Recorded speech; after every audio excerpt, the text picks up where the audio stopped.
Let's see, there we go. Good afternoon. Welcome to the North Central U.S. Climate and Drought Outlook for September. Our speaker today is Darren Clabo, who happens to be the South Dakota State Fire Meteorologist and works out of the South Dakota School of Mines and Technology. Before he goes, though, just a couple notes. One is, if you have questions or even comments, use the question interface in the webinar to present those questions. That's the best way. We tend not to use the chat so much. We'll get to those questions. Usually we get to them all at the end. We may answer some of them on the fly, depending on who can answer them. I also mentioned that Dennis Toddy from the USDA Midwest Climate Hub is here to help answer some of the questions as well. And I think that's it. Oh, my name is Doug Cluck. I work for NOAA, National Oceanic and Atmospheric Administration, and specifically the National Centers for Environmental Information. I'm based in Kansas City, Missouri, and that's enough about me. So Darren, take it away, and thank you very much for doing this. Sounds good. You got me, Doug? Thank you. Yeah, you sound great. Sounds good. Well, welcome everyone again. I'm Darren Clabo. I'm the State Fire Meteorologist of South Dakota and a professor of practice at the South Dakota School of Mines and Technology in beautiful Rapid City, South Dakota. So let's get this started. Some general information. Basically, this is a big collaborative project between all of the organizations that you see at the bottom of the screen. NOAA, USDA, Association of State Climatologists, the Regional Climate Centers, and the National Drought Mitigation Center. Our next regular Climate and Drought Outlook webinar will be next month on October 20th, again at 1 p.m. Central Time. It'll be, the presentation will be given by Laura Edwards, who's the South Dakota State Climatologist from SDSU Extension, and then Brad Rippey, who's a meteorologist for the United States Department of Agriculture. Laura will give more of a climate overview, and then Brad will really focus on agriculture and harvest and kind of how that's ending up across the region.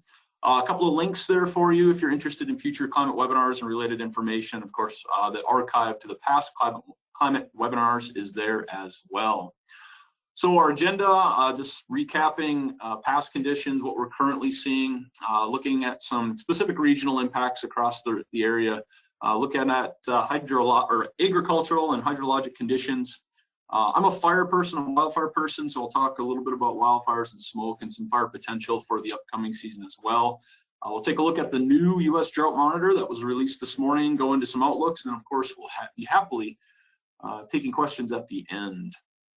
Looking back on August, so this is the last month, here's our statewide average temperature ranks. Really near average across much of the region in terms of temperature. You know, the western part of our region, the high plains, the Great Plains, warmer than average, but definitely not as hot as the Pacific Northwest or the New England states. But man, statewide precip ranks, Kansas and Nebraska, exceptionally dry conditions. You know, they were in drought conditions before, and they remain in drought conditions as the drought degrades across those areas. Farther east, more in the Mississippi and Ohio River valleys, more near average to even above average precipitation. And we can look at this from a county perspective, and you can definitely see the dry conditions that really stand out in far northeastern Colorado and nearly all of Nebraska. But yeah, so it's been kind of a warm and dry August for at least the western half of kind of our greater region. And there has been a little bit of precipitation in the eastern side of the region, and we'll get to more of what would the impacts of that were to the drought monitor here in a little bit. Our statewide average temperature ranks, this is going back 3 months now, so basically summer, June through August. Definitely a warmer than average summer, CONUS wide, some areas seeing their second, third, fourth highest temperatures on records. And statewide precip ranks on the right, again, Nebraska really stands out as being the dry place there. And again, looking at it from a countywide perspective, you can see some of the more intricate details that go into these maps. Over the past 30 days, here's our departure from normal temperature. This is in degrees Fahrenheit. The warmer colors indicate warmer than average temperatures. So again, by and large, the upper Midwest, the northern Great Plains, warmer than average. You get down closer to, you know, where the Missouri River connects to the Mississippi, where the Ohio River dumps in, a little bit cooler than average, and that was those areas that did see more of that precipitation. Our 30-day precipitation deficits and percentages. So on the left, you see the departure from normal temperature. On the right is percent of normal precipitation. It's departure from normal precipitation on the left and percent of normal precipitation on the right. Again, warm colors on this one are indicating below average precip. The cooler colors, the greens and the purples, indicating above average precip. By and large, August was a dry month for many areas. There were some spotty areas that got some heavy precipitation. Southeastern Wisconsin's a notable one, and I'll talk more about that in a little bit. But yeah, extending from the Missouri River near Pierce, South Dakota, west towards the Black Hills, and even extending over towards the Bighorns, above average precipitation. And then, of course, the monsoonal moisture continued to kick in over the Colorado Rockies, bringing them some enhanced precipitation as well. And then if you go into the Ohio River Valley, northern Kentucky, southern Ohio, into southeastern Indiana, higher than average precip over the past month. Soil moisture anomalies. This shouldn't come as a big surprise to anybody, noting kind of the longer term drought that we've seen in the central Great Plains combined with the flash drought conditions over the past month has really led to dry soils across really the central Great Plains, even extending into northwestern Missouri, Iowa, and southern Minnesota. And again, this is just one model that's out there. We model soil moisture, and so you can look at a variety of the different models, and they're going to show similar things. But I think this just really stands out to illustrate how dry it has been across the central part of the United States. Our vegetation response drought index, or VegDry, basically just how vegetation is responding to the overall drought conditions. And of course, this shouldn't come to anybody's surprise to anybody. Definitely seeing those drought conditions across the central part of the United States, extending even into northwestern Indiana and central and portions of northern Illinois. From a South Dakota perspective, the word I've been using all year this year is spotty and variable precipitation. That's been really the case for a lot of the upper Midwest and the northern Great Plains. However, Kansas, Nebraska have missed out on a lot of that precipitation, but it's kind of a shotgun pattern on the maps, and we'll see that in the drought outlook, or the drought monitor as well.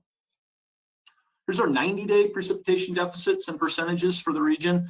Again, by and large, warmer than average conditions, and that has led to drier than average conditions. Departure from normal precip on the left in inches, percent of normal precip on the right in percent. Again, a lot of drought conditions extending across the central part of the United States, but better conditions are seen as you get over towards the Ohio River Valley. Year to date, going back to January 1st, much of the same. Better precipitation in the northern part of the upper Midwest and northern Great Plains. When you get closer to the Canada border, you do see better precipitation totals extending back to the start of the year. But really where we're seeing the current drought has been pretty exceptionally dry ever since the start of the year. Let's dive into some regional impacts. Missouri River Basin, notable drying over western North Dakota right now. Grasshoppers have been a major problem up there. I've seen photos of a lot of the foliage of trees and everything being gone. Grasshoppers are mowing down wheat on some of the crops in western South Dakota. Southwestern, southern, and western North Dakota, they're having water quality issues in stock ponds, algal bloom, cyanobacteria, high concentration of total dissolved solids.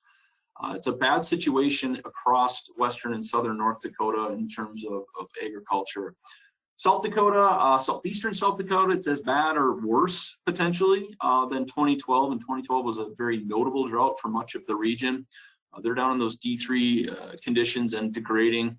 Overall, the eastern South Dakota is drying down climatologically. South central South Dakota is drying down, and out here in the Black Hills, we're definitely drier than average, and we really haven't seen the wildfire starts yet, and so we're not able to really realize the wildfire potential that we are seeing on the landscape.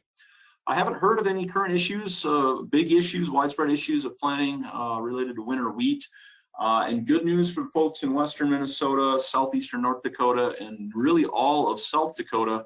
Pheasant numbers are up. Pheasants, of course, pull in a lot of tourist dollars to this part of the United States. Going down to the Midwest, Minnesota pheasant numbers are up as well. They are seeing some oak tree deaths due to the two-line chestnut borer, just because of those drought conditions that are extending into the southern half of the state. Notably, southeastern Iowa, producers are hauling a lot of water. They're seeing drying stock ponds. There's a lack of forage production, maybe only getting 1 cutting of hay versus 2 or 3 in that area. Definitely seeing a depletion of their winter feed supply. However, that's really limited to that area of the state. Northeastern Iowa is in much better shape. Flooding, southeastern Indiana, back on the first week of September, Jefferson County got 5 to 8 inches of precipitation, leading to at least 1 fatality in a house that did get swept off its foundations by the flood water. So again, where people have been getting rain, they've been getting a lot of it, but it's been dry in most places. Milwaukee area also saw a big rain event just a few days ago. 48-hour rainfall totals 7 inches in most places, and of course Milwaukee's on the east side of that map, and those heavy rains extended farther to the west as well, and then into northern Illinois. It's been a great year for pumpkins across kind of the Indiana, Illinois area. Apparently fruit trees are doing really well, even though the fruits are smaller, but they're really concentrating their flavors because of some of the lack of moisture in those areas that are growing those tree fruits. Seeing some moisture in a few areas, especially across Ohio, Kentucky, southern Indiana. That moisture is leading to tar spot, powdery mildew in some of the crops. Looking back a little bit farther to the south, I think I'm kind of beating a dead horse here, but the Central Plains, exceptionally dry. You're seeing charcoal rot in the soybeans in Kansas, grasshopper issues in the wheat there as well. Of course, there's worries with the corn harvest due to the drought. Going into the fall, there's a lot of worries now about, hey, you know, once our windy season starts to ramp up in the fall, definitely, because it's a transition season, becomes more windy, there could be some problems to wind knocking down the corn before it does get harvested, if you can actually harvest it. Some of the corn is actually too dry for silage. Notably in Nebraska, widespread sorghum failure, complete crop failure in sorghum there. Down in Kansas, Dodge City had 95 days this year, 90-degree weather, which is the second highest on record, and 33 days of over 100 degrees. So southwestern Kansas, exceptionally dry. Nebraska, south central Nebraska, drought-stressed corn, toxic levels of nitrates in the stalks. McCook, Nebraska, driest summer in the last 100 years. So some notable things in the Central Plains. So going to kind of some national maps, but we'll focus regionally. Here's our topsoil moisture. This is just showing percent short to very short for the week ending this last weekend. A lot of areas in the areas that we've already highlighted, the Great Plains, definitely short on that topsoil moisture. That's going to lead to declines in forage production. And of course, we're drying down anyway seasonally. And so there's going to be a lot of areas that are going to need to haul in hay, haul in water, to keep the cattle going if they haven't sold cattle off already. Going closer to the Mississippi River and points east, much better in terms of the topsoil moisture. Corn conditions, again, this is percent poor to very poor. Again, as you get down to the southwestern area of the region that we're talking about, you know, the corn conditions are pretty miserable. Better as we get closer to the Great Lakes states. Soybean conditions, much in the same vein as corn. Across the southwestern portion of the region, when we look at Nebraska, Kansas, there's a lot of soybeans that are in tough shape. South Dakota is the same way. When we get points farther east, it seems like the soybeans are doing much better. This is a big problem for western South Dakota. Here's our pasture and range conditions. Pretty pathetic range conditions across western South Dakota, Nebraska, and Kansas. And remember, this is where a lot of the cattle industry is based out of. And so I think we're going to run into problems with the depletion of winter feed, food supplies for the cattle that are out there. There's going to be a lot of folks that are going to be selling off their cattle if they haven't already done so. I've seen photos of a long lines heading to the cattle auctions, which kind of makes me sick to my stomach, but hey, guess we'll take what Mother Nature throws at us. And this is, again, just the pasture and range conditions, now looking at percent good to excellent. Much better conditions across kind of the upper Midwest and Great Lakes states. kind of a busy map here, but now we're looking at the National Water Dashboard from the United States Geological Survey, and this is showing stream flow. And if you can see in the upper right-hand corner kind of the map, you have the percentile rankings of what all the colors mean, and this is just stream flow.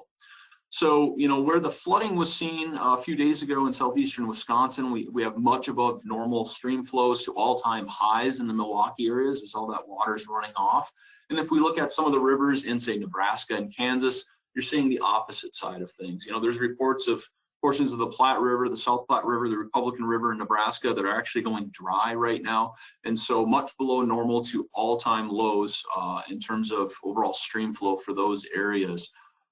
Going down into Kansas, kind of a similar situation to Nebraska. Once we get up into the Dakotas, it's not too bad. The James River in eastern South Dakota is still above average.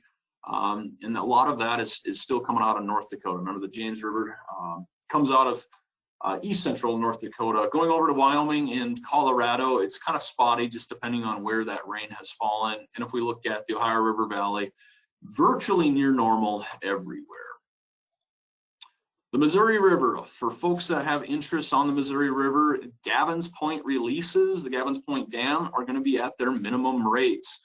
This was a press release from the U.S. Army Corps of Engineers, who does run all of the dams along the Missouri River. Drought conditions in the basin above Sioux City, Iowa, per the master manual, releases from Gavin's Point Dam are going to be at 12,000 CFS, cubic feet per second, as part of their overall water conservation measures. If you're more interested in what the Missouri River and what all of the mainstream dams look like, feel free to go to the website that's linked down here, and you can kind of take a deep dive into what the Missouri River looks like. But if we look at the top right panel up here, that thick red line is where we are right now. That's 2022. We can compare that to 2013, which was another dry year along the Missouri River, and we can compare that to 2011. Of course, 2011 is when all of the big flooding was occurring in southeastern South Dakota and along the Missouri River. So definitely not at the minimum by any means, but our forecast is to be decreasing, and that's total system storage in millions of acre feet of water. Great Lakes water levels, you know, they're on their seasonal way down. The peaks over the summer months, smaller than some of the peaks that we've seen over the past, 5 to 8 years with those high water levels, but still above seasonal averages. And you got Superior on the top, Huron here, Erie down here, and on the bottom of this chart is Ontario. And I think if we focus a little bit more on Lake Erie, they are having some issues with the cyanobacterial density on the western side of the lake. This is those algal blooms that can cause problems.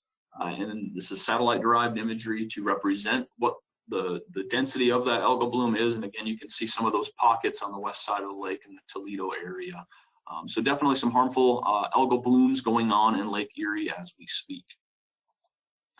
Getting to the U.S. Drought Monitor, you'll notice the date. This is from last year. I just wanted to compare last year to this year. Last year across the northern Great Plains, we were seeing, those D2, D3, even some D4 exceptional drought conditions across the lower Missouri River Basin, going into the Mississippi River Valley to the Ohio River area. Really didn't see any drought conditions there. Some abnormally dry conditions, but not drought proper. Flipping forward to this year, it seems the overall drought situation has shifted a little bit farther south, lessening drought conditions across the northern Great Plains. But again, we've talked a lot about the Nebraska-Kansas situation and how they're exceptionally dry. Ohio River Valley still in pretty good shape, but there are some pockets of drought across Missouri, across Iowa and Minnesota and South Dakota they just seem to have this persistent dryness. I don't know if people have been putting up a big glass dome over the area where you're not getting precipitation. But again, going back to that word spotty, where there has been precipitation, it's been good, but there's been pockets of areas that have been very, very dry as well. Our drought monitor class change over the past 4 weeks, I'm going to toggle back to the current U.S. Drought Monitor. And so this is how this map has changed over the past 4 weeks.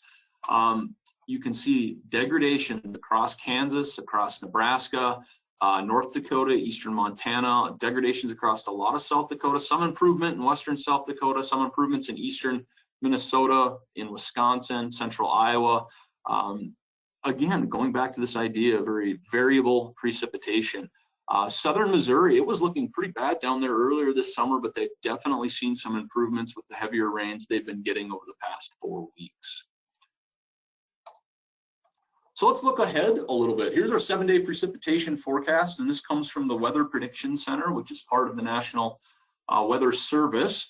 And do expect some precip across the Great Lakes states, potentially some heavy precip in northeastern Minnesota, anywhere from 1 to 3 inches coming in the next couple of days. North and South Dakota, maybe a ½ an inch. There are some indications that we could get a few scattered showers and thunderstorms over the next 48 hours. Going into eastern Wyoming, eastern Colorado, kind of the same story. The good thing on this map is Nebraska's looking like they're going to get a little bit of rain. It's going to be too little, too late for a lot of the crops, but hopefully they can get some water filtering into the stock ponds to help the cattle industry there. And in north central Kansas, pretty dry conditions expected over the Ohio River area. Looking out a little bit farther, and these are products from the Climate Prediction Center, again, which is part of the National Weather Service. 8 to 14 day temperature outlook on the left, 8 to 14 day temperature or precipitation outlook on the right. Above average temperatures are really expected over the next 1 to 2 weeks, combined with below average precipitation. Kind of expecting, more or less an upper level ridge to kind of stick around by and large over the region, which should bring us warmer than average and drier than average conditions, which isn't necessarily a bad thing. Going into the harvest season, folks will be able to get out in the fields and pick whatever crops they can.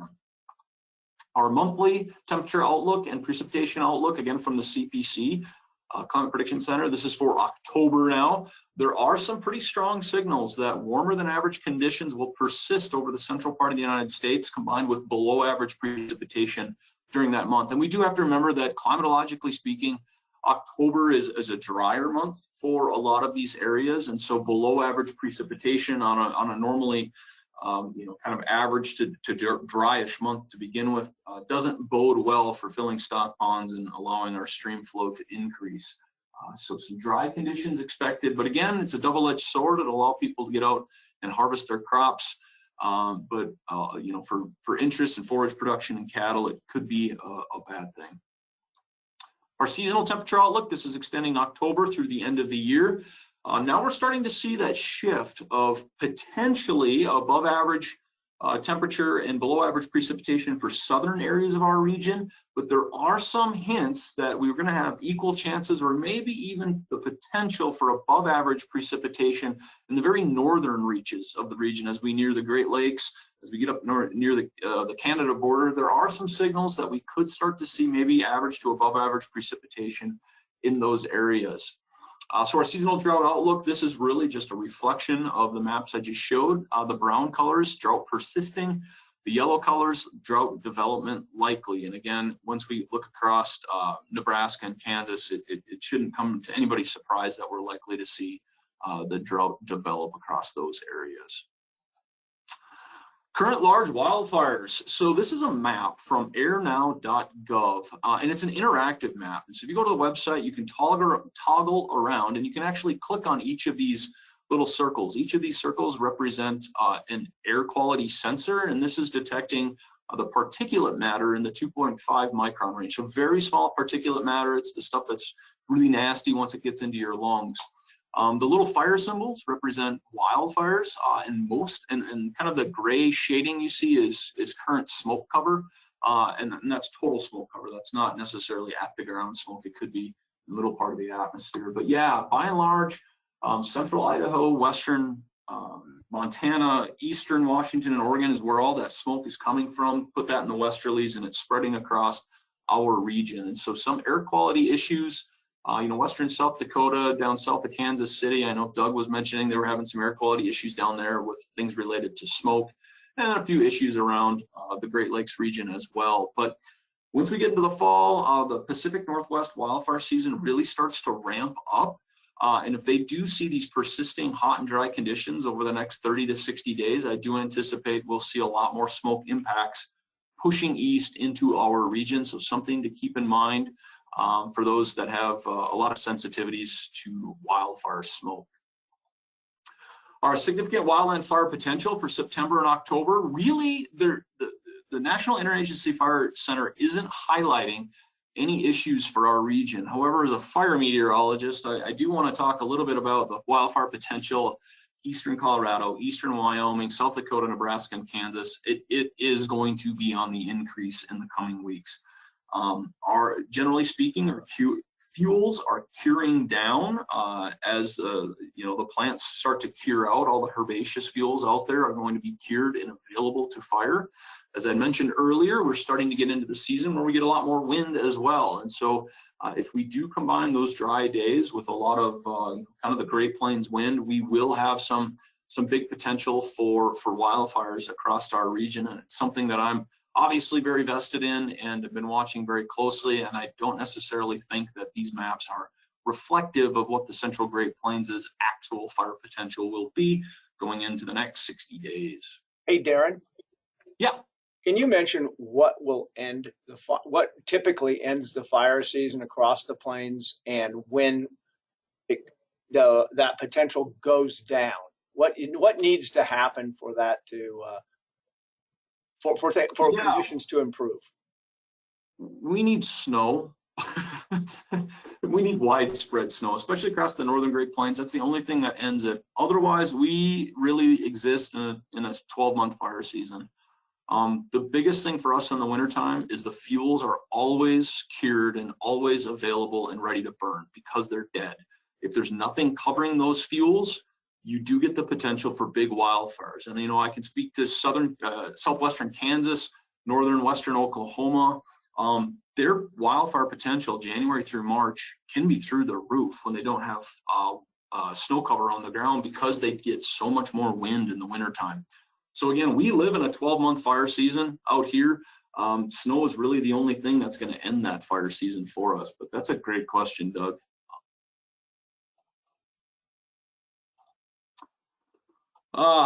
Some bad news as we go forward. There is potential. We're looking at another La Nina year, a three-peat of La Nina. The bar graphs on here represent the Climate Prediction Center's official forecast. The blue bars represent the probability of a La Nina. The gray bars represent a neutral, neither El Nino nor La Nina. And the red bar represents El Nino. On the bottom are 3-month kind of bracketed time periods. So on the left is August, September, and October.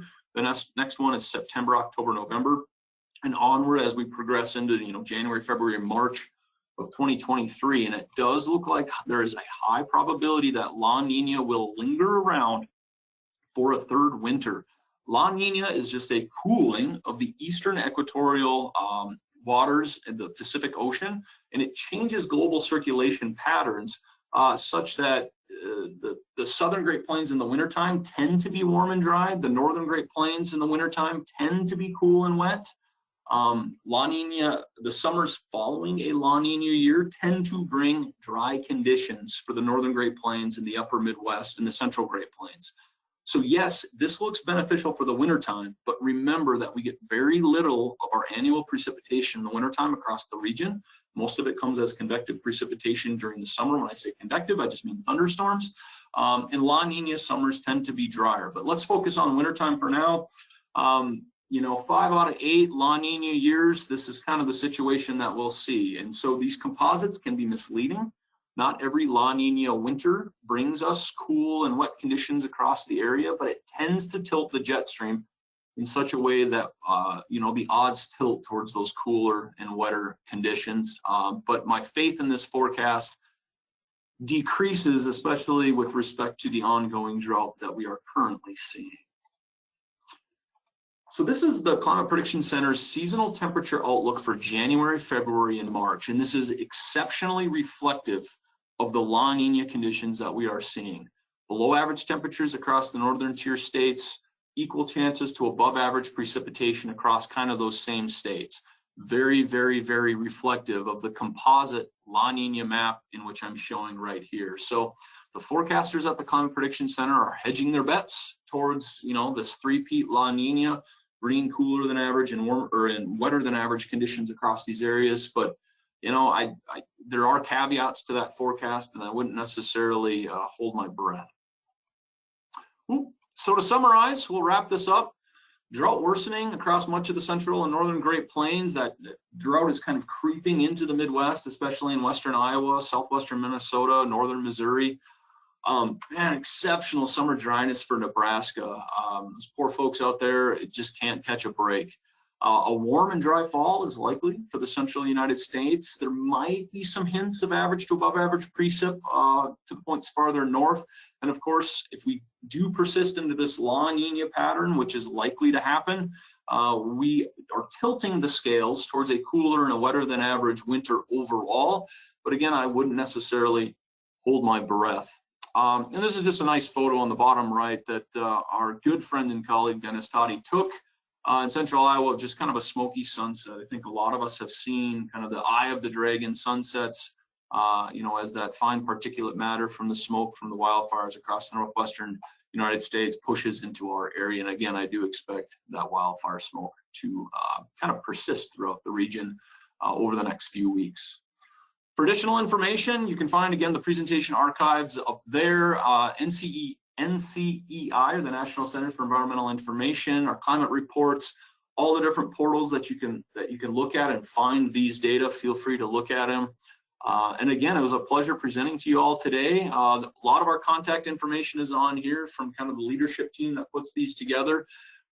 Doug, Dennis, I appreciate you guys reaching out to me and having me present today. There's my contact information. I'd be happy to take a phone call, happy to take an email if you guys have more questions about you know, wildfires especially, or about the things that I'm seeing as a fire meteorologist here in South Dakota. So I will turn it over to Doug or Dennis to moderate any questions that we might have.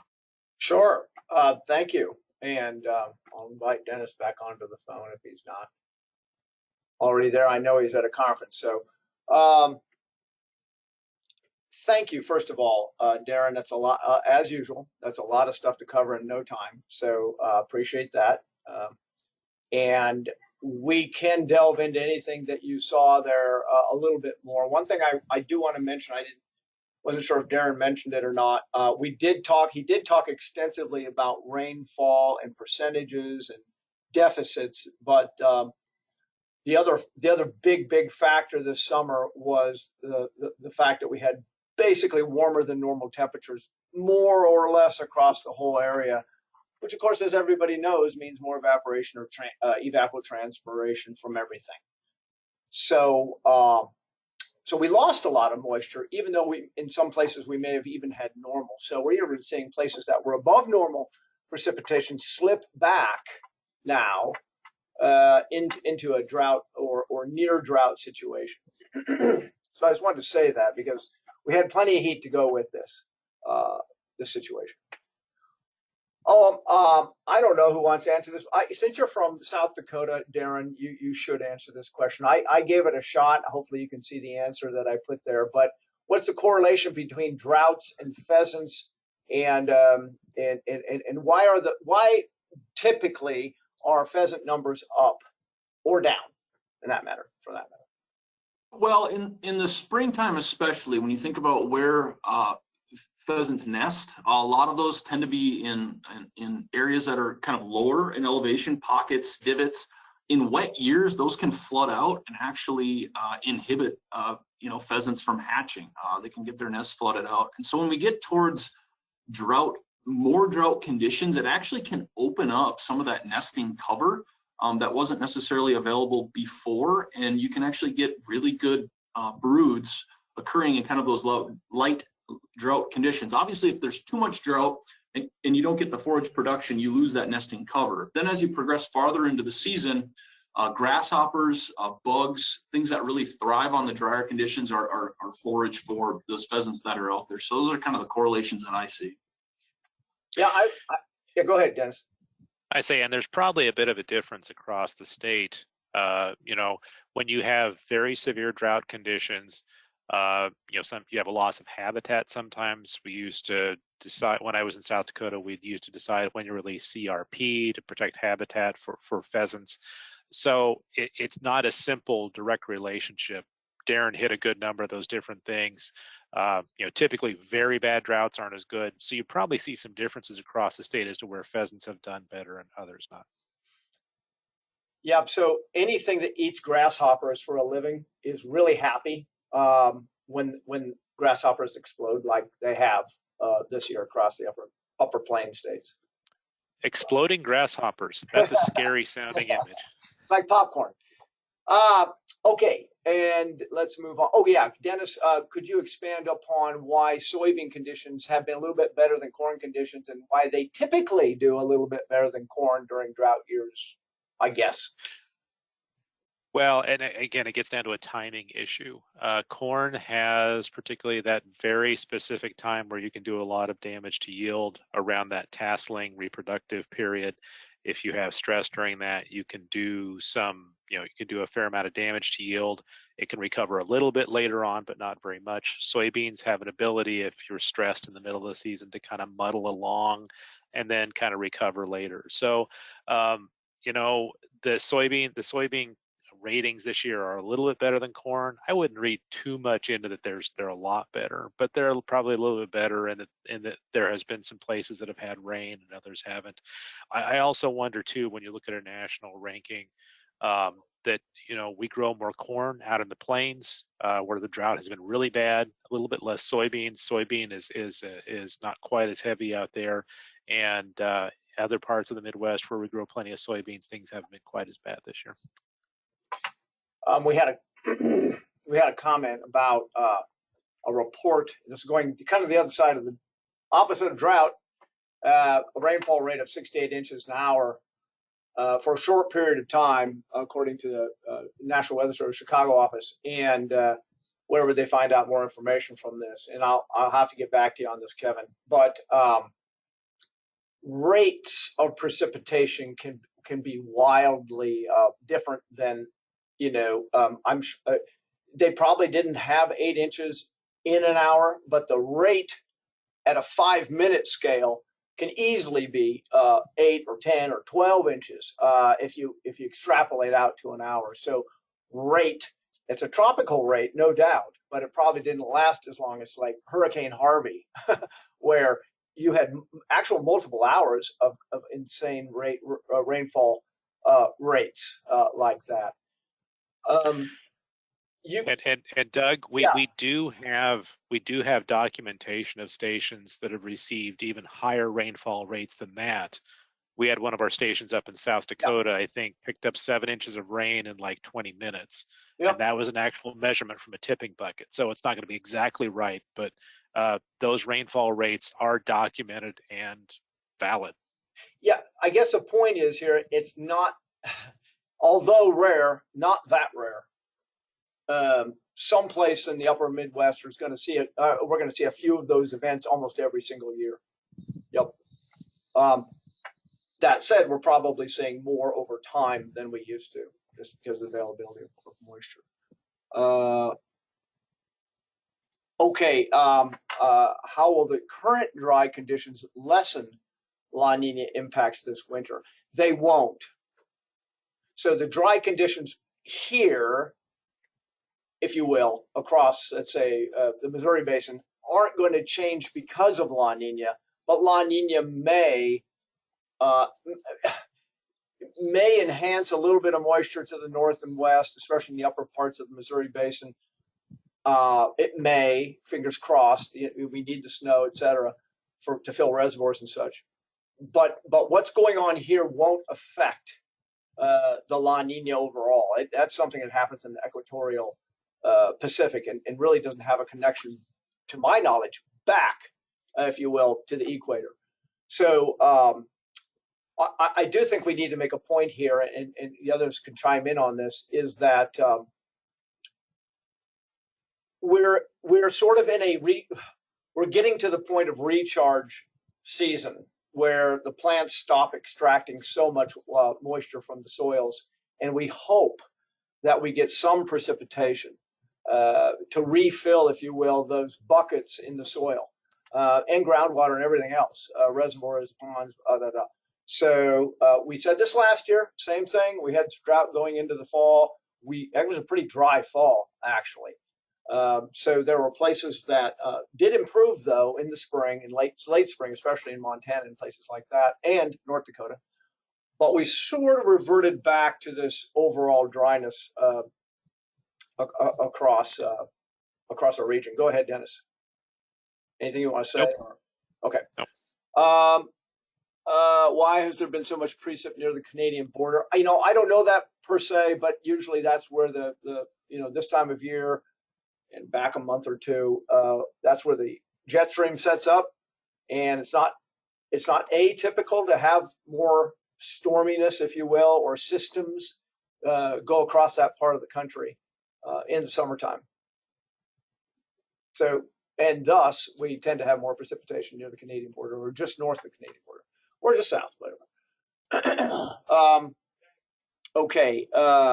Here's from one of your compadres in South Dakota. With current drought conditions and high ERC currently, you'll have to tell me what that means.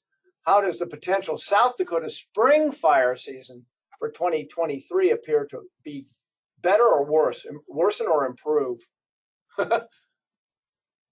So ERC is energy release component. It is a kind of a metric that's output by the National Fire Danger Rating System. It's based largely upon fuel moistures, from the smallest fuels to kind of the big, 8 to 10 inch logs. It really drives the energy release component. If you think about ERC, if you try to start a log on fire, the heat required to bring that log to ignition, it's either going to go into evaporating moisture or it's going to go into burning the wood. And so when you have higher ERCs, you're burning more wood than you are evaporating moisture. And so that's kind of that. Really, our spring fire season in South Dakota, just like our fall fire season is more or less based on, do we have snow cover? Our spring fire season can be exceptionally active in March and April because the fuels are still cured out. We don't have that live herbaceous fuel moisture quite yet. We can still get very, very active wildfires, even on a year in which we had above average precipitation, because the fuels are cured. The fuels don't really care. They will burn as long as you have a couple periods of hot, dry conditions. So it's tough to say now what our ERCs are going to look like in the March, April, May timeframe. I'm hedging my bets along with the Climate Prediction Center on seeing some decent winter snow this year with the La Niña in place. But again, it's almost a day-to-day forecast when we get to the spring fire season, just because it is so dependent upon wind and if we have any snow cover. Okay, thank you. Something about, you mentioned a couple of times passing, you think the winter may pan out a little bit differently than CPC's outlook. How so? Not holding you to it, but interested in your thoughts on potential differences. And not to put you on the spot, Darren, so I won't. Basically, what we're saying is, if you look at the probabilities of warm, cold, wet, dry across our region, they're very low, one way or the other. So that means the confidence in the outlooks, if you will, isn't extremely high, even from the Climate Prediction Center. They're hedging slightly one way or the other. Okay, that's what we mean when we caveat it so heavily, when we say, there's a chance of being a little bit wetter than normal across the north and western part of the Missouri Basin, that kind of thing. So that's a great point, Doug, and I'll elaborate a little bit more on that. Yeah. If you look back, we've been collecting ENSO, which is the El Nino Southern Oscillation. We've been collecting ENSO data for about 65 years. In that 65 years, we've had strong La Niñas for, maybe 7 or 8 of the years, and kind of weaker El Ninos for maybe another 8 to 10 of those years. So you're only looking at a statistical data set of 10 to 15 years to do a comparison.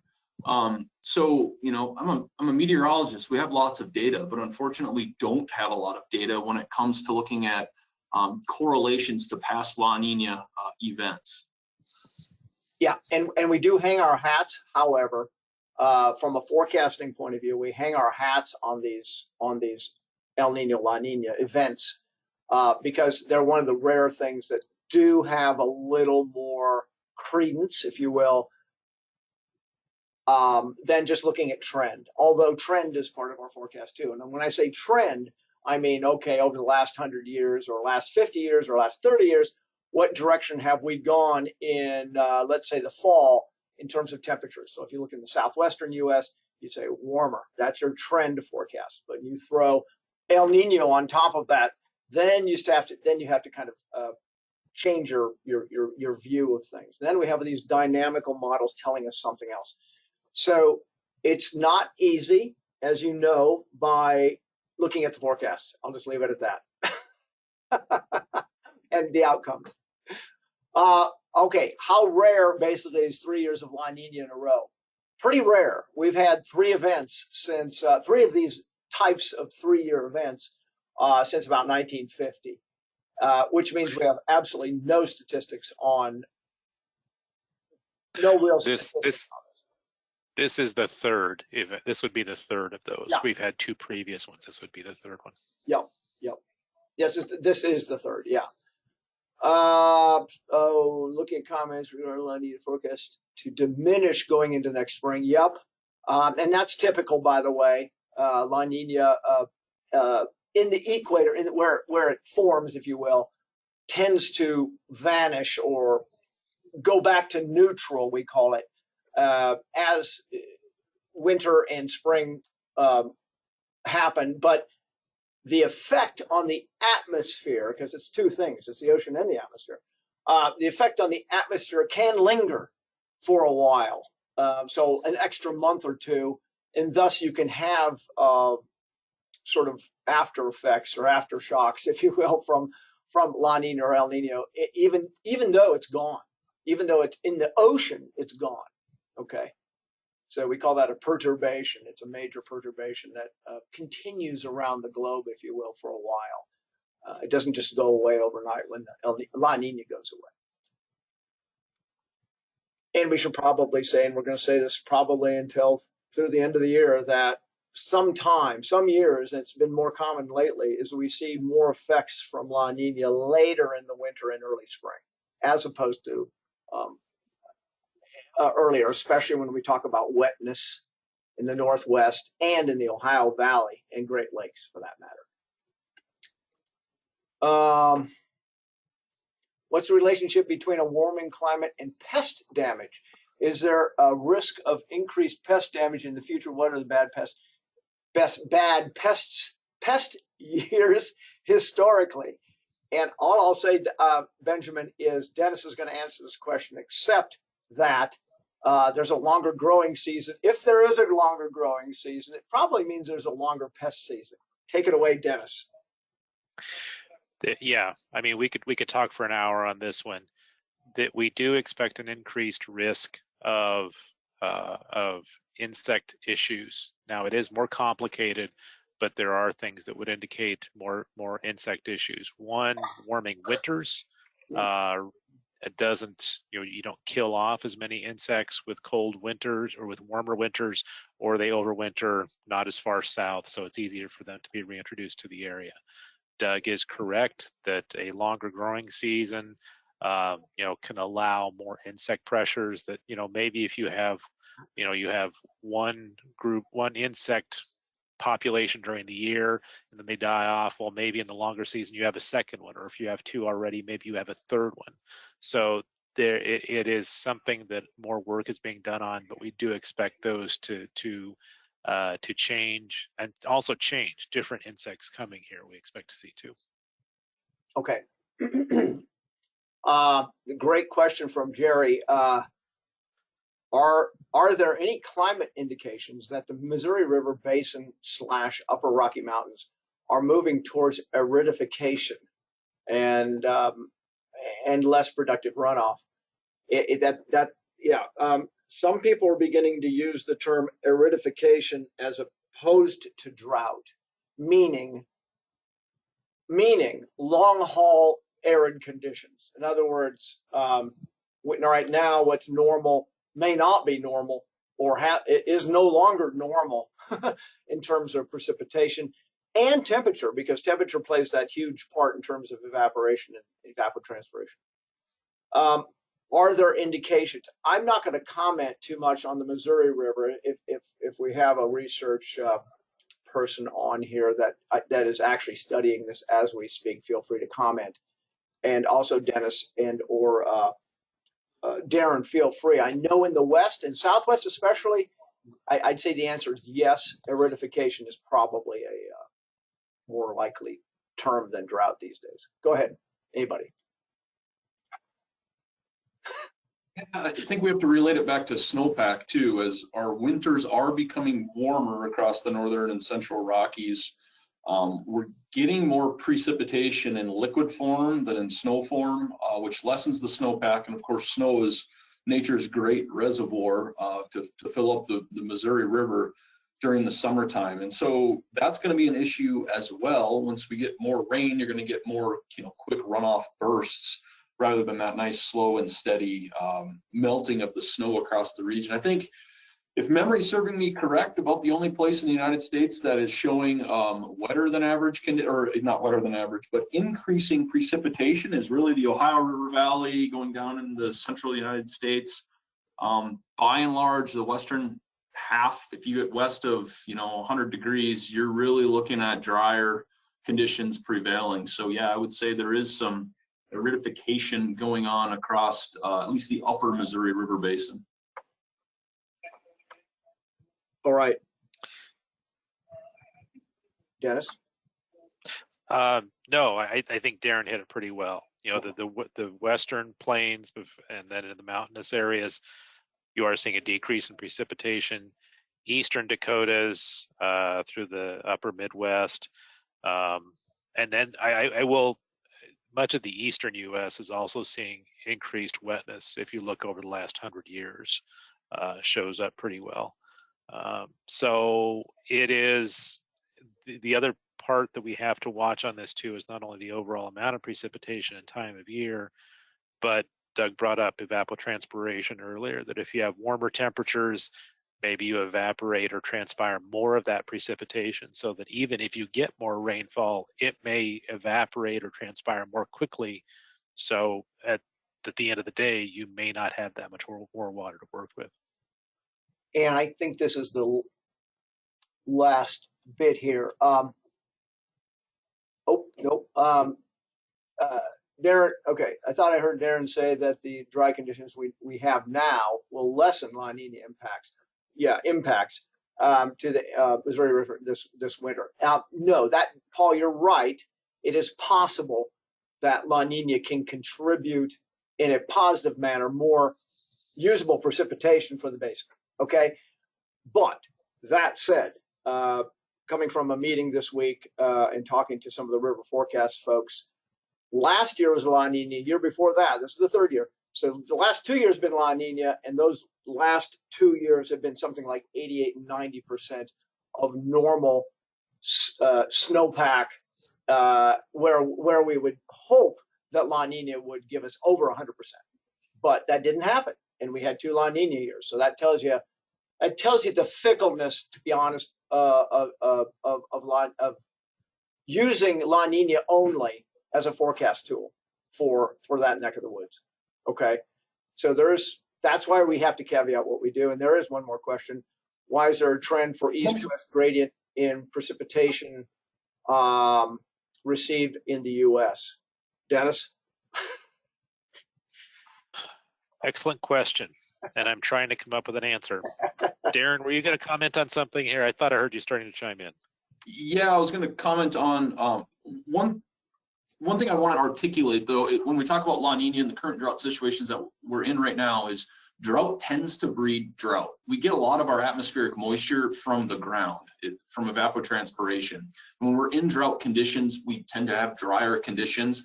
More of the sun's energy goes into heating up the ground, and so we end up getting warmer than average conditions as well. And so drought breeding drought, yeah, we're in a drought year across the central Great Plains. Looking forward to a La Nina pattern shift that may bring in some more precipitation, but we still have dry conditions at the surface. That's not going to allow a lot of moisture to get into the atmosphere. Going into the next question, why is there a west to east gradient of precipitation across the United States? The eastern part of the United States is heavily influenced by what we call the Bermuda High.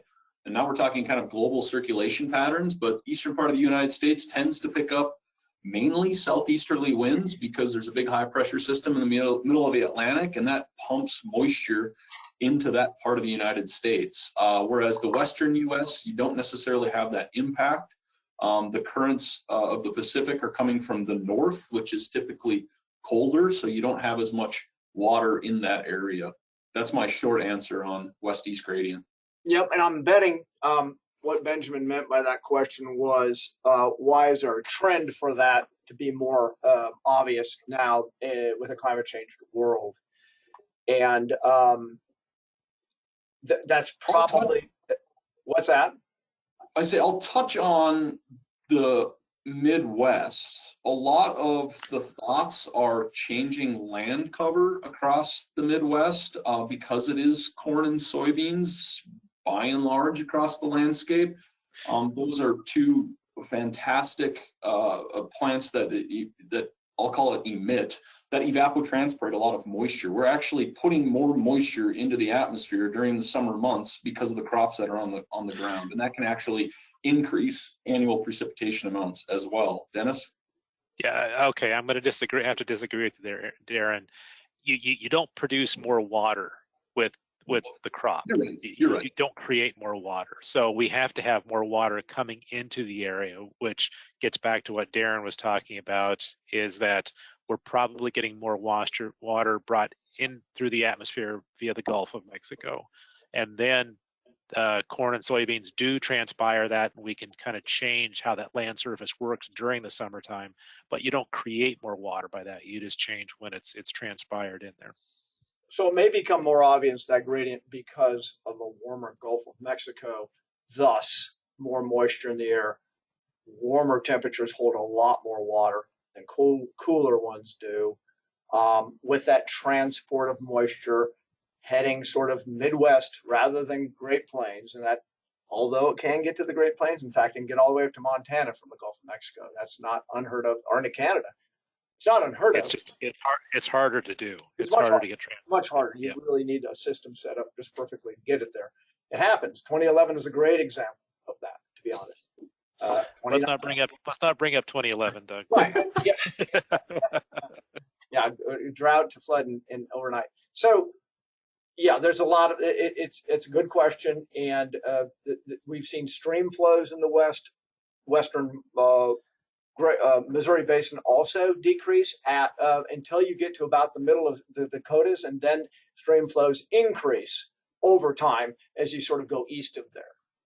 It's really an interesting situation. Thus, kind of goes back to that aridification mentioned earlier, but we're probably not the guys to answer all those hypotheticals. So.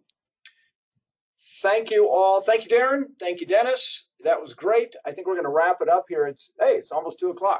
Perfect timing. And I want to thank everybody on the phone for hanging in there. Hope it was useful, and let us know what else we can do if it wasn't. And appreciate your attendance today. Have a great day.